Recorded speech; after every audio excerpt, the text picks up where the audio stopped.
In this video I want to show you how to customize a start cutscene. Select a start cutscene from camera. The first camera move forward.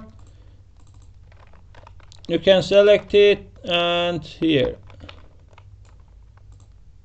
align to view.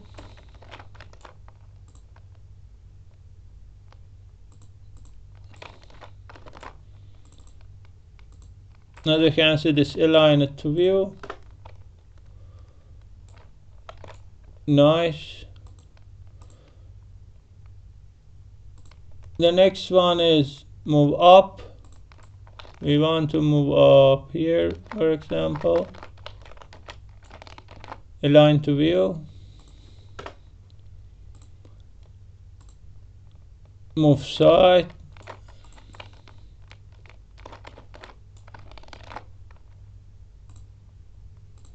Move forward.